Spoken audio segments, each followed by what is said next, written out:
We add face-to-face to that list. We add face-to-face to that list, so. Now, I mean, you could say, hey, all of this WebCT stuff, people are just been spinning their wheels. I mean, they think they've been doing stuff.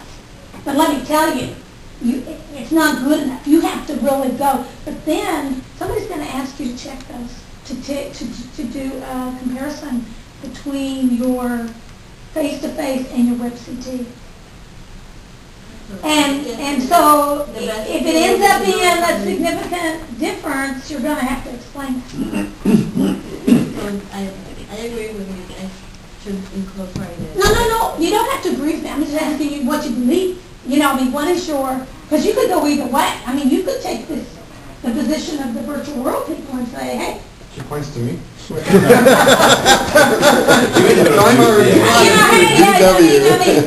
mean, what's been done here is you really got to make a difference in terms of engagement or whatever. I mean, you really have to do this. John, it would be, I mean, you have to back it up. And I would tend to believe that there may be significant differences in each of those two treatments, but that the virtual world will have a higher one. But that you may actually, hypothesizing.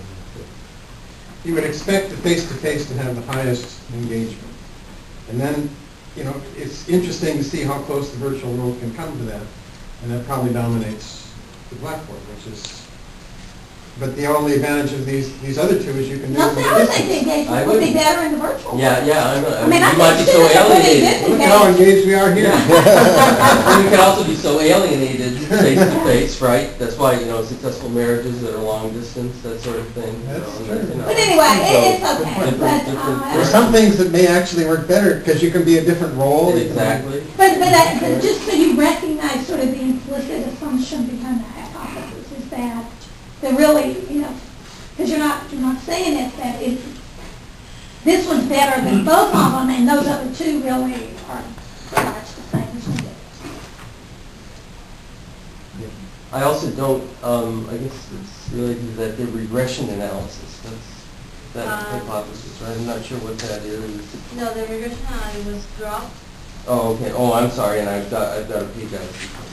Okay. No, Okay. regression analysis for the hypothesis. Okay. I got Where a it page was out. dropped. This one, You're going to get rid of? I'm going to get rid of. The next one will be the students with a higher sense of group presence will perform better in collaborative work than students with a low sense of group presence. And here I will be using a regression analysis to compare the regression. Yeah, I don't understand. I mean, what Just would come be back in. 2 sentences ago you said you took it out. I think it was.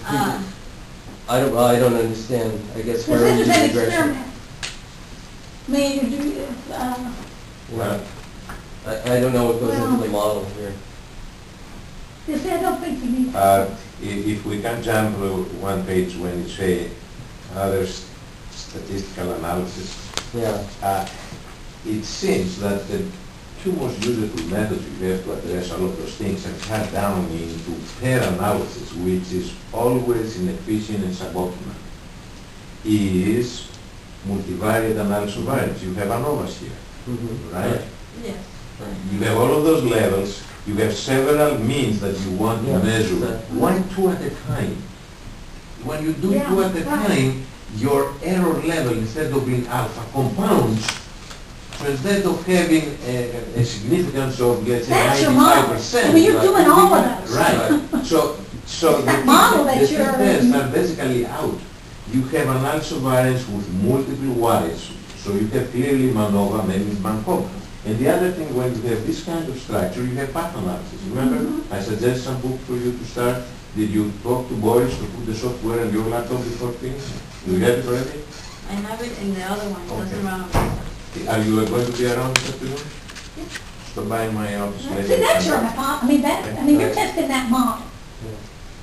And let me also say, when you say these include, I mean, these things are, most of it is just stuff you do routinely. You don't have to put, Yeah. modality tests or, And just, you know, the ones yeah. But Just those, don't put the those are stuff. things that are needed.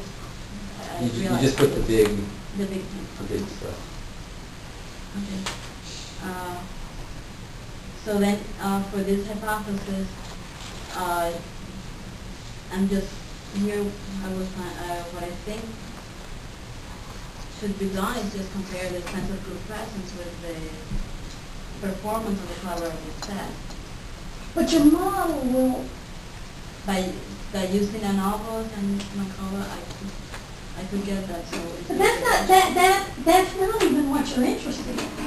I mean, your hypothesis is that students in a virtual world will perform better on collaborative tests because they will demonstrate higher presence and engagement. That is your hypothesis. And because it all comes in, you're not really interested in presence in and of itself. You're interested in presence as it is amplified and made possible through these other environments. So it's like Steve says, the 2 to 2, then you've got to, it's more holistic. You see, your response variables, your whys, are at the end your performance in those different assessment tests. So those are your whys. The rest of them, since you measure on a Likert scale, you can use them either as continuous and run the path analysis, or you can run them as levels via numbers. So these are your main two tools of analysis.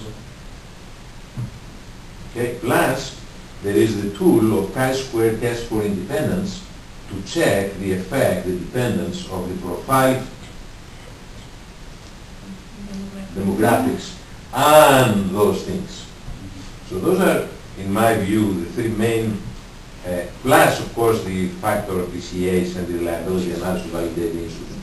So those are your main approaches, methodologies. But you have to clear out the questions ahead of time, so that should guide what you will do. And I think you will get the whole picture when you make this. It's going to get big and messy. But when you add all of those questions, you have 30 or so questions, then it's going to be really messy. But when you put that, you will see it vividly in front of your eyes, and you will be able to see it. Once you do three different analyses, because the environment's different. So she's got 3 sets of data. I mean, she's got the data for the face-to-face environment, where she's got group present engagement and outputs. I mean, how do you handle, like, you see what I'm saying? Because we're sort of combining an experiment with right, because you measure that like at 3 levels. The environment, right. With at 3 levels, okay. Right.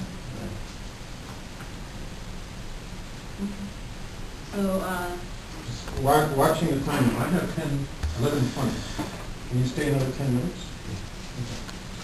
okay, so the hypothesis is that students in virtual learning environments will provide collaborative work and students using other learning environments, and that will be used tested through one another,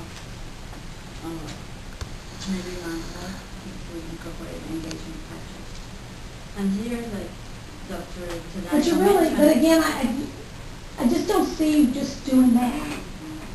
Because you have all this other information. I mean, the analyses get combined. I mean, you're just not going to, she's just not going to do a simple t-test, I wouldn't think, No. between these 3 environments. So